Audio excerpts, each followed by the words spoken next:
함께 기도하겠습니다. 하나님 아버지, 2013년의 마지막 주일이 되었습니다.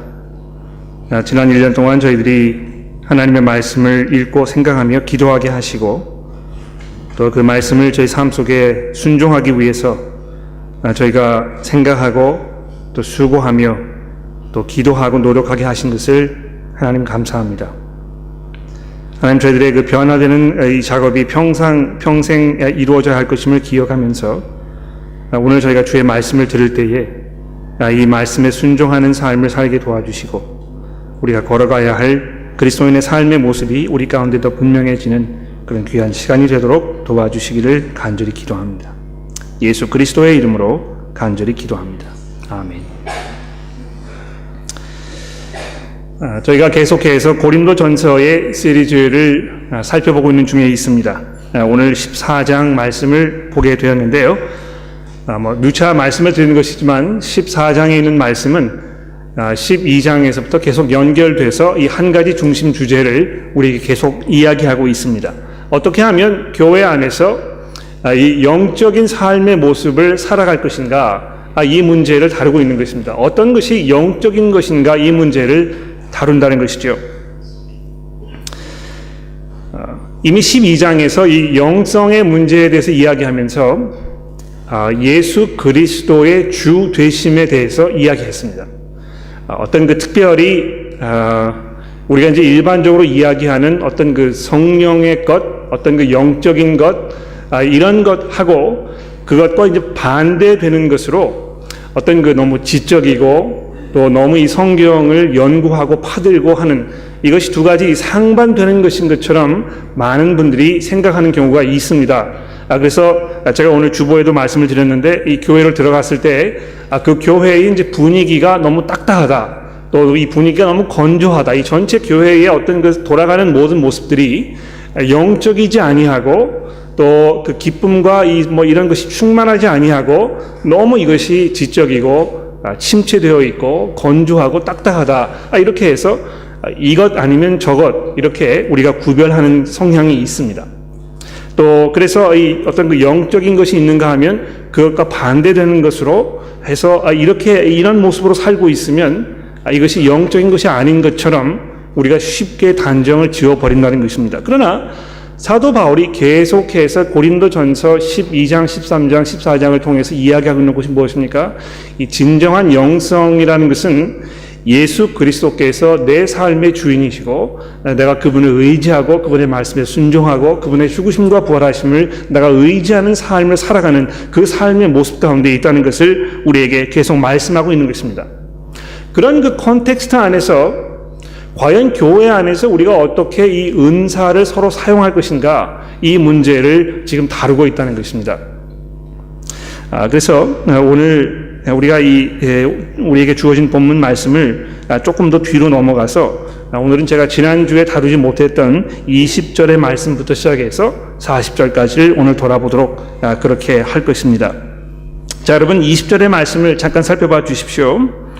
여기 보시면 사도 바울이 이렇게 이 분위기를 전환시키고 있습니다. 형제들아, 지혜에는 아이가 되지 말고 악에는 어린아이가 되라. 지혜에는 장성한 사람이 되라. 이렇게 되어 있습니다. 여기 그 지혜라고 이제 번역한 이 단어는 원래 그 히랍 성경의 이 사고력이라는 말입니다. 이 분별하고 판단하고 또 이해해서 이 좋은 결정을 내릴 수 있는 이 지적 능력을 말하는 것입니다. 그래서 사도 바울이 지금 고린도 교회 사람들에게 뭘 부탁하고 있는 것입니까? 여러분 그냥 아무런 생각 없이 그냥 마음이 뜨거우면 된다고, 그것이 가장 중요한 것이라고 이렇게 생각해서 거기에 이 컨트롤 당하는 삶을 살지 말고 여러분 잘 생각하고 이걸 잘 분별하고 잘 저울질할 수 있고 상황과 이 모든 것들을 판단할 수 있는 그런 면에서 자꾸 성장해 가라고 사도 바울이 말하고 있는 것입니다. 어떤 면에서 이것은 그러므로 성경을 잘 읽고 그것을 깊이 생각해보고 그것이 과연 우리에게 무엇을 요구하고 있는지 우리가 돌아보고 이것이 우리 삶 속에 어떻게 접목되어야 할 것인가, 이것을 깊이 생각하고 서로 대화하고 가르쳐주고 또 이것을 다시 한번 재확인하는 이런 작업을 자꾸 해나가는 것을 이야기하고 있는 것입니다. 그래서 그 부분을 이야기하면서 사도 바울이 이미 지난주 본문 말씀 13절에서 이렇게 이야기하고 있지 않습니까? 그러므로 방언으로 말하는 자는 통역하기를 기도할지니 내가 방언으로 기도하면 나의 영이 기도하거니와 나의 마음은 열매를 맺지 못한. 여기 마음이라는 건 뭘 말하는 것입니까? 그 히라보 성경이 뉴스라는 말인데요. 역시 이것도 이 지적인 능력을 말하는 것입니다. 나의 마음은 열매를 맺지 못하니라. 그러면 어떻게 할까? 내가 영으로 기도하고 또 마음으로 기도하여 내가 영으로 찬송하고 또 마음으로 찬송하리라. 왜 사도 바울이 지금 이걸 이야기하고 있는 것입니까? 그만큼 교회에서 우리가 서로 모였을 때 이 뜻과 의미가 아주 중요하다는 것을, 그것을 이해하는 이것이 아주 중요하다는 것을 강조해서 이야기하기 때문에 지금 이렇게 이야기하고 있는 것입니다. 그러면서 보십시오. 교회에 모였는데요. 도무지 앞에서 지금 무슨 일이 벌어지고 있는지, 무슨 이야기를 하고 있는지, 지금 왜 이런 이야기를 하고 있는지 교회에 앉아 있는 여러분들이 이해하지 못하고 그걸 따라가지 못하는 그런 상황 속에 있으면 결코 그것이 영적인 교회로 모습으로 가져갈 수가 없다는 것입니다. 그래서 여러분 여기 잘 보십시오. 22절 말씀해 보시면 그러므로 방언은 믿는 자들을 위하여 하지 아니하고 믿지 아니하는 자들을 위하는 표적이라 이렇게 말씀하고 있지 않습니까? 잘 들어보십시오. 방언하는 것이 믿는 자들을 위한 표적이 아니고 믿지 아니하는 사람들을 위한 표적이란 말입니다. 무슨 뜻입니까? 여러분 방언하게 되면 통역하는 사람이 없으면 지금 무슨 이야기를 하고 있는지 알아들을 수가 없습니다. 그렇죠? 그런데 하나님의 교회에서 알아들을 수 없는 말이 지금 되고 있다는 것은 하나님의 심판 가운데 있다는 것을 말하는 것입니다. 여러분 그 바벨탑의 경우를 생각해 보십시오. 하나님께서 하나님을 대적하고 하나님께 반역한 인간들을 심판하시기 위해서 바벨탑에서 어떻게 하신 것입니까? 서로 알아듣지 못하게 했다는 것이죠. 그렇지 않습니까? 그래서 하나님의 백성들이 이해하지 못하고 알아듣지 못하고 거기에 순종할 수 없는 상황에 가는 것은 하나님의 심판의 표적이라는 것입니다. 여러분 이거 잘 우리가 생각해 봐야 되겠습니다. 교회 안에서 알아들을 수 없는 말로 많이 방언하고 이런 것을 우리가 강조하고 중요하게 생각하는 것은 영적인 것이 아니고 이 무지에서 나오는 실수라는 것입니다. 오히려 하나님께서 이스라엘 백성들을 심판하시기 위해서 어떻게 하셨습니까? 구약시대에 이 북방에서부터 외래 세력들을 끌어다가 그들로 하여금 하나님의 백성들을 심판하지 않으셨습니까?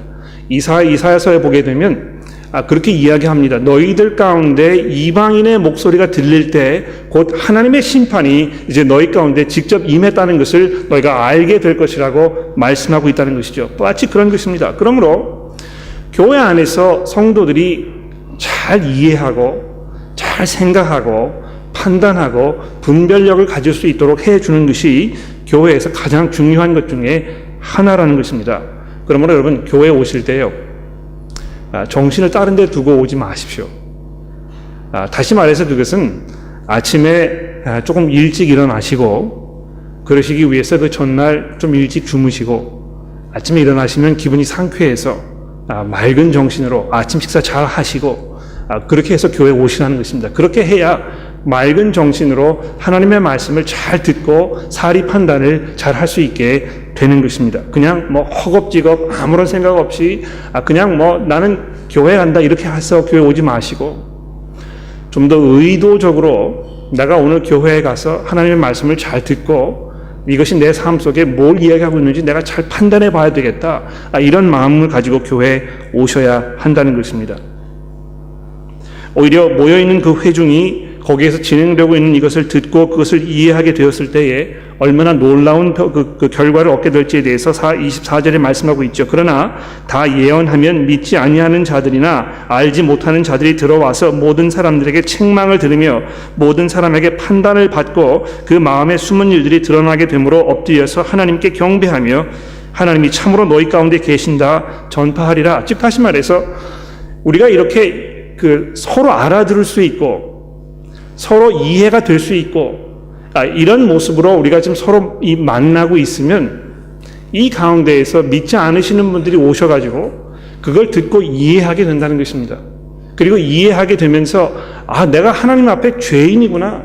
내가 하나님의 용서가 필요하구나. 그리스도께서 나의 죄를 위해서 돌아가셨구나. 내가 용서받을 수 있는 그런 자리에 지금 있는 것이구나. 이거 이해하게 된다는 것입니다. 그리고 나서 엎드려서 하나님께 경배하며 하나님께서 진짜 이 가운데 계신다는 것을 고백하게 됐을 것이라고 이야기하고 있다는 것이죠. 자, 그래서 지금 사도 바울이 여기까지에서 하려고 하는 가장 중요한 메시지가 무엇입니까?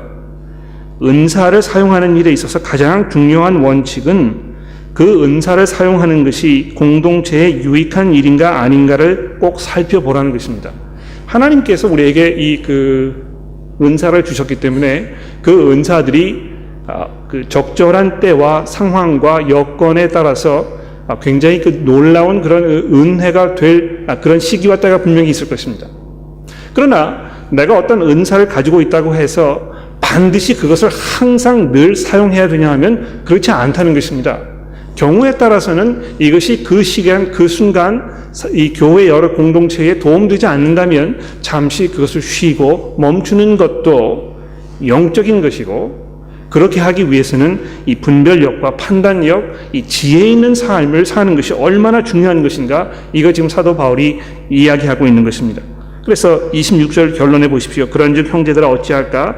너희가 모일 때에 각각 찬송시도 있으며 가르치는 말씀도 있으며 계시도 있으며 방언도 있으며 통역함도 있나니 모든 것을 덕을 세우기 위하여 하라.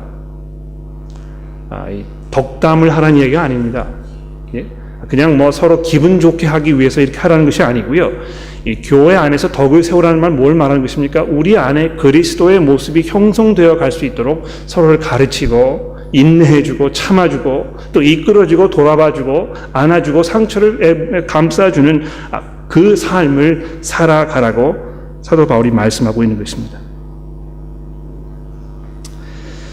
자, 이 덕을 세우는 데 있어서 이제 두 번째로 이 중요한 이 질서의 문제에 대해서 사도 바울이 이제 이야기하고 있습니다.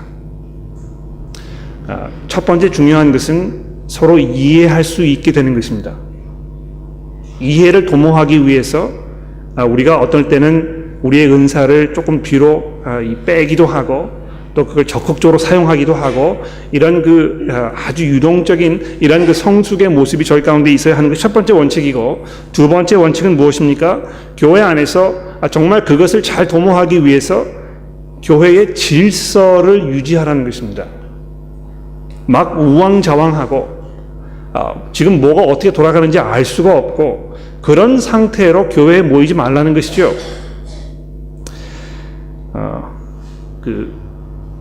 많은 분들이 개인적인 성향에 따라서 또 오랫동안 몸담아 왔던 교회의 어떤 분위기 때문에 교회는 이런 모습이어야 할 것이다, 이런 선입견이 분명히 있습니다. 그리고 내가 지금까지 자라왔고 가지고 있는 선입견, 여기에 지금 내가 있는 것이 부합되지 않으면, 서로 맞지가 않으면 이게 좀 뭔가 부족한 것이다, 좀 변화가 있었으면 좋겠다, 이렇게 기대하고 바라고 또 그것을 표출하게 되는데요. 여기 중요한 것은 교회 안에 얼마만큼 질서가 잘 유지되고 있는가, 이것을 사도 바울이 아주 중요하게 생각하고 있다는 것을 여러분 기억하십시오. 어떤 질서를 말합니까? 27절 말씀해 보십시오. 만일 누가 방언으로 말하거든, 잘 들어보세요. 두 사람이나 많아야 세 사람이 차례를 따라 하고 한 사람이 통역할 것이요, 만일 통역하는 자가 없으면 교회에서는 잠잠하고 자기와 하나님께만 말할 것이요. 자, 이 교회 안에서 방언하는 문제에 대해서 이야기하면서 지금 얼마만큼 이 조건을 달고 있습니까? 첫 번째로 두 사람이나 많아야 세 사람, 첫 번째 조건입니다. 두 번째로 차례를 따라서 하고, 세 번째로 통역하는 사람이 있어야 하고, 네 번째로 통역한 사람이 없으면 잠잠할 것이요. 그냥 마음 내키는 대로 이 방언할 수 있으면 그냥 막 터뜨리고 이렇게 하라고 얘기하지 않습니다. 질서를 지키라는 것입니다. 왜 질서를 지키는 게 중요합니까? 그렇게 해야 서로에게 도움이 되기 때문에 그런 것이죠. 또 29절 말씀해 보십시오. 예언하는 자는 둘이나 셋이나 말하고 다른 이들은 분별하라는 것입니다. 거기 앉아가지고 지금 앞에서 설교하는 거, 또 성도들이 서로 이야기하는 걸 잘 들어보고 이것이 맞는 말인지 그런 말인지 잘 저울질해 보라는 것입니다. 이 사도 바울이 얼마나 대단했는지 보십시오. 교회에서 그 목사라든지 뭐 그 밖에 이 리더십을 가지고 있는 사람들이 이야기한다고 해서 그것이 그냥 다 맞는 것인 것처럼 무분별하게 다 받아들이지 말고 그것을 잘 들으면서 분별하라는 것입니다. 정말 하나님의 말씀이 그렇게 이야기하고 있는지 이것을 판단하는 것이 이 성도들의 몫이요 책임이라는 것입니다. 또 30절에 보십시오. 만일 곁에 앉아있는 다른 이에게 계시가 있으면 먼저 하는 사람은 잠잠하라는 것입니다. 그만하라는 것입니다. 더 이상 얘기하지 말라는 것입니다. 왜 그렇게 하라는 것입니까? 31절에 보십시오. 너희는 다 모든 사람으로 배우게 하고 모든 사람으로 권면을 받게 하기 위하여, 이것이 근본적인 목적입니다. 모든 사람들이 함께 배울 수 있도록 하기 위해서, 모든 사람들이 이 권면의 말씀을 받을 수 있도록 하기 위해서, 즉 한 사람도 낙오되는 사람이 없도록 하기 위해서 질서를 지키고 이 순서를 지키고 서로 도움되는 방향으로 이야기하고 말하라는 것입니다. 그래서 여러분, 교회에 오셨을 때 내 옆에 앉아있는 성도에게 도움되는 이야기가 아니면 말하는 것을 삼가해야 할 것입니다. 그냥 뭐 이런 얘기 저런 얘기 그냥 마음에 생각나는 대로, 마음에 내키는 대로 그냥 다 내뱉어 버리지 마시고, 정말 이것을 내가 이야기함으로 인해서 이 형제가, 이 자매가 하나님의 말씀을 더 잘 이해하게 될 것인가, 더 깊이 하나님의 은혜 가운데 가게 될 것인가, 이 형제의 삶 속에 이 그리스도의 그런 온전한 모습이 형성되어 가도록 내가 지금 도와주고 그런 이야기를 하고 있는 것인가, 이거 잘 생각해 보면서 이야기하시라는 것입니다. 그래서 모든 사람으로 배우게 하고 모든 사람으로 권면을 받게 하기 위하여 하나씩, 즉 한 사람씩 차례대로 예언하라는 것입니다. 또 여기 보십시오. 32절에 보면 놀라운 말씀이 있는데요. 예언하는 자들의 영은 예언하는 자들에게 제재를 받나니. 여러분, 이 32절의 말씀이 얼마나 놀라운 구절인지 생각해 보십시오. 많은 분들이 이야기하시기를 우리가 성령에 사로잡힌 바 되게 되면 더 이상 나는 없고 어떤 그 영적인 힘에 끌려가는, 거기에 포로된 것과 같은 그런 삶을 살게 된다고 많이 이야기하십니다. 그러나 여기 보십시오. 예언하는 사람들의 영은 예언하는 사람 그 자체로부터 제재를 받는다는 거죠. 내가 그것을 잘 컨트롤하고 그걸 잘 다스릴 수 있고 그냥 나의 어떤 그 힘과 이런 것과 무관하게 막 내뱉는 그런 삶을 사는 것이 아니고, 내가 잘 이것을 저울질해가지고 적절하고 필요한 상황에서 이야기할 수 있고 가르칠 수 있고 이런 삶을 살게 된다는 것입니다. 그래서 33절에 하나님은 무질서의 하나님이 아니시오 오직 화평, 즉 다시 말해서 이 혼란스럽지 않은 상황의 하나님이라고 말씀하고 있는 것입니다. 여러분, 이 하나님은요 질서의 하나님이시라는 것입니다. 하나님께서 세상을 창조하셨을 때도 아주 질서 있게 세상을 만들지 않으셨습니까? 하나님이 세상을 창조하셨을 때 그 창조의 그 안에 사람들과 또 이 피조물들이 서로 관계하는 데 있어 필요한 이 창조의 질서를 만들어 놓으셨습니다. 그렇죠? 그래서 이 짐승들과 또 땅의 모든 그런 그 자연물들을 만들어 놓으셨습니다. 그런데 그 모든 것들을 인간들로 하여금 다스리고 통치하도록 만들어 놓으셨죠. 그런데 그것뿐만이 아니고요. 그 안에서 남자와 여자의 관계도 하나님이 질서를 정해 놓으셨다는 것입니다. 이 창세기서에서 지금 이야기하고 있는 그 주된 메시지가 바로 그것입니다. 하나님께서 남자를 만드셔서 이 온 세상을 통치하는 역할을 주셨는데요. 남자가 그 역할을 잘 할 수 있도록 하기 위해서 하나님께서 여자를 배필로 만들어 주셨다는 것입니다. 그래서 하나님께서 그 아담과 하와를 선악과 먹은 후에 심판하시면서 남자에게 뭐라고 이야기했습니까? 내가 내 음성을 듣지 아니하고 내 아내의 음성을 들었으므로, 이렇게 이야기하고 있습니다. 남자가 자기가 이 남성으로서의 그 리더십의 역할을 포기하고 여자에게 끌려가는 삶을 살았기 때문에 그것이 이 남자에게 이 하나님의 심판의 결과가 되었다는 것입니다. 하나님께서 세상을 이렇게 만들어 놓으신 것이거든요. 그런데 그것을 영리해가는, 이걸 거슬리는 그런 모습으로 살아가게 되면 하나님의 창조 질서가 파괴되는 것이고, 그래서 하나님께서 원하신 대로 살아가는 것이 아니라는 것입니다.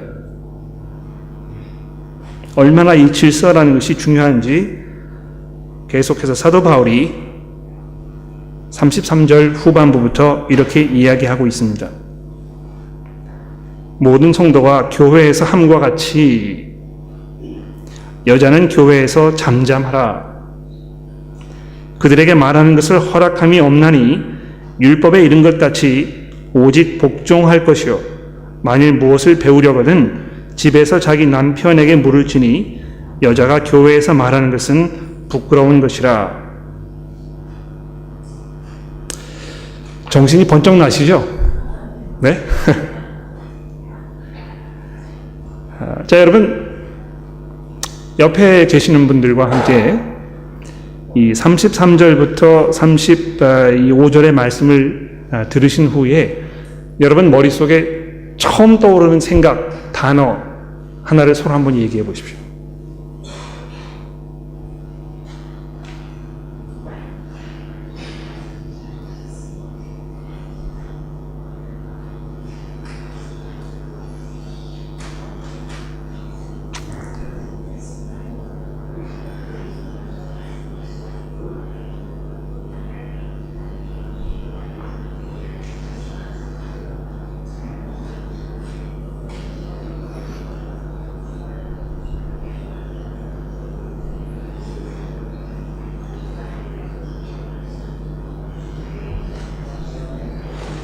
네, 됐습니다. 어떤 단어가 떠오르셨습니까? 분노,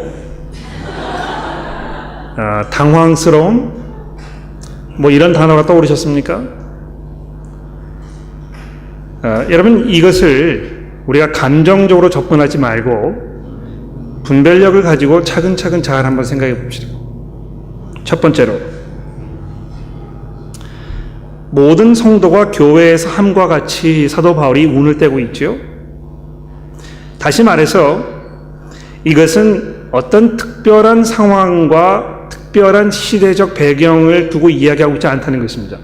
즉 다시 말해서 하나님의 교회가 모든 시대와 상황과 지리적인 요소를 다 포함해서 이렇게 하는 것이 마땅하다는 것입니다.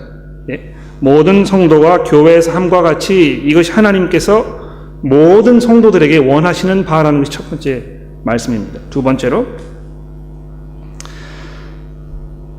여자가 교회에서 잠잠하라 되어 있는데 이미 잠잠하라는 이 단어를 사도 바울이 이 앞부분에서 2번 이상 사용하고 있는 거 기억해 보십시오.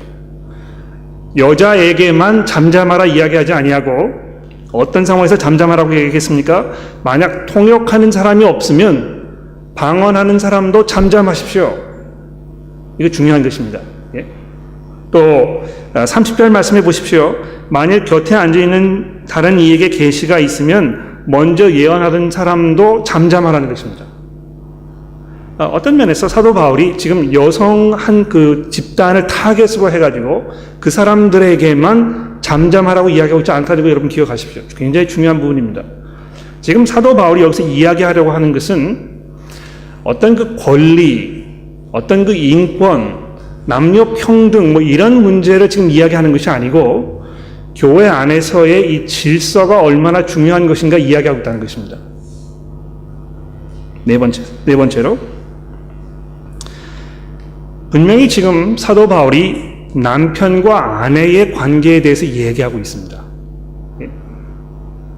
그래서 여기 여자는 교회에서 잠잠하라 이렇게 이야기하고 나서 계속해서 뭐라고 이야기하고 있으면 그들이 말하는 것을 허락함이 없나니 율법에 이른 것 같이 오직 복종할 것이요 만일 무엇을 배우려거든 집에서 자기 남편에게 물을지라. 분명히 지금 아내와 남편의 관계를 이야기하고 있다는 것입니다. 뭘 말하는 것입니까? 남편이 분명히 있는데 그 남편을 무시하는 행동하지 말라는 것입니다. 남편의 그 리더십을 잘 존중해주고 거기에 순종하고 거기에 따라가고 남자가 남자로서의 역할을 잘 할 수 있도록 보조해 주는 것이 여성의 책임이라는 것 사도 바울이 이야기하고 있는 것입니다. 이 질서의 문제라는 것이죠. 하나님의 창조의 질서의 문제라는 것입니다. 그래서 여기 보시게 되면 뭐라고 이야기하고 있습니까? 모든 율법에 이른 것 같이 이렇게 이야기하고 있죠. 여기 그 율법이라는 이 단어는요, 특히 구약 성경을 이야기하는 것이고, 구약 성경에서 특별히 그 창세기, 출애굽기, 레위기, 민수기, 신명기, 모세 5경을 이야기하는 것이고, 그래서 분명히 사도 바울이 지금 이 창세기의 1장에 1, 2장에 등장하는 이 창조 질서에 대해서 이야기하는 것이 분명합니다. 남편과 아내의 관계를 지금 이야기하고 있는 것입니다. 다시 말해서 교회에서 이루어지는 어떤 그 관계의 모습이 가정에서도 그대로 유지되어야 한다는 것입니다.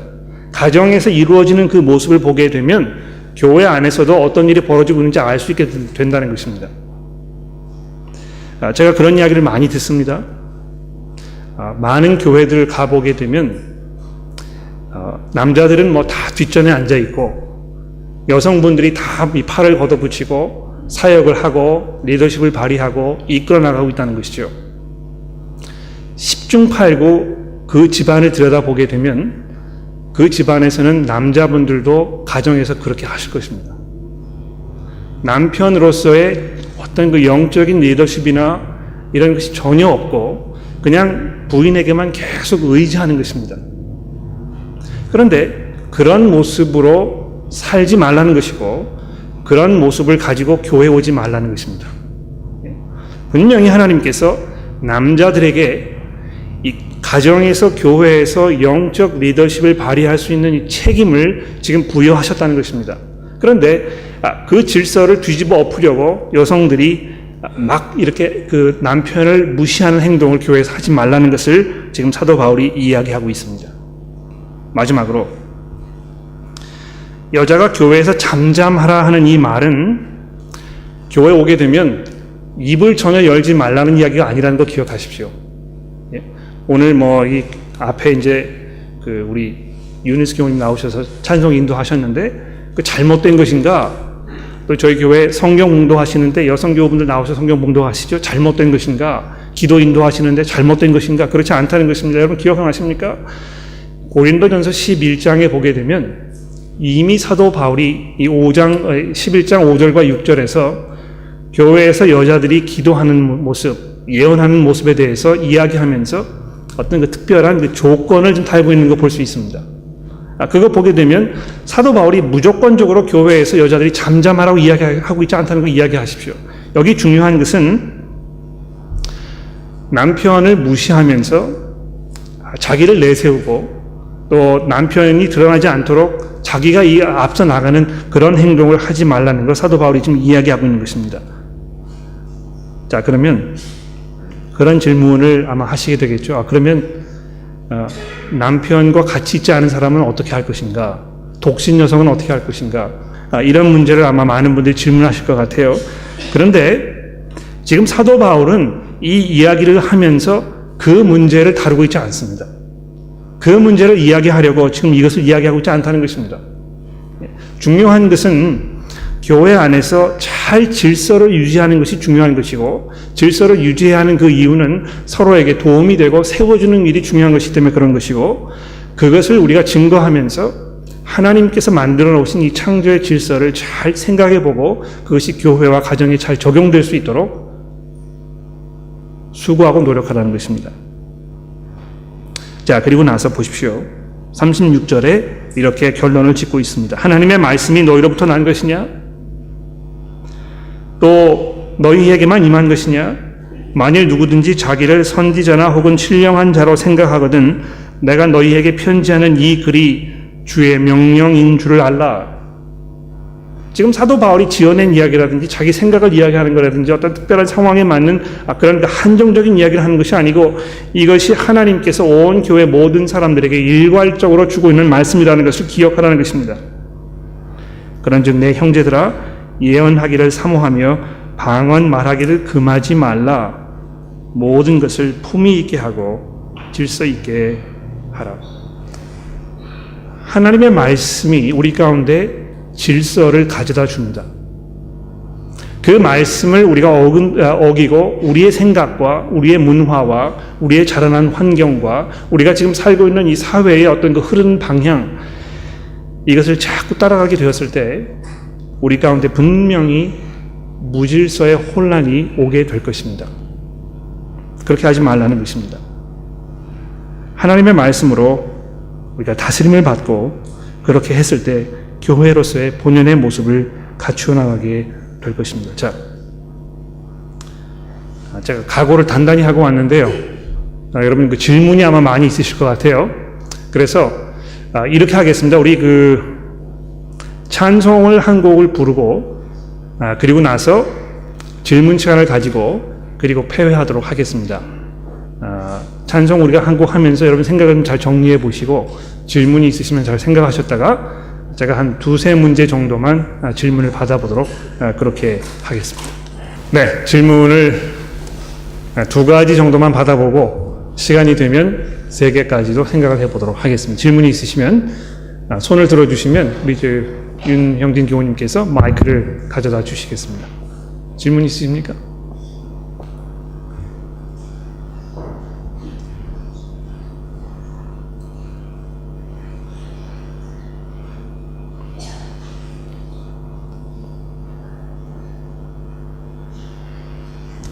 쇼크를 먹으셔서 회복이 안 되셨나요? 설명이 잘 됐습니까? 이해가 되셨습니까? 잘 설득이 되신 것입니까? 순종하시겠습니까? 그러시면 제가 그냥 내려가겠습니다. 예.